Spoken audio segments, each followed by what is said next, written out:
Так, вот результат, скажем так, ам,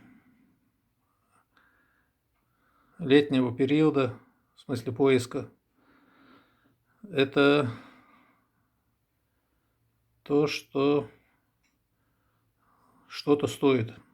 А стоит это, я думаю, довольно-таки хорошо, потому что здесь есть вещи, которые 200-летней давности, есть монеты 1500-х, 1600-х годов, серебро, кольца золотые, кольца серебряные, это черное колечко вольфрамовое.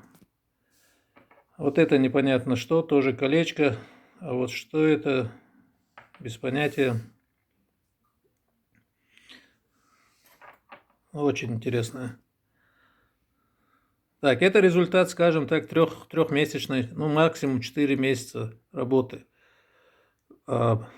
Находок, конечно, намного больше, но это я выставил то, что считаю наиболее ценным. А так, как минимум, больше 1000 евро ходячек. И про шиллинги я молчу. Богата австрийская земля на находки.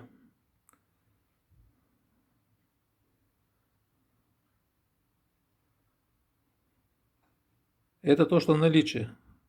Примерно такая же часть была реализована.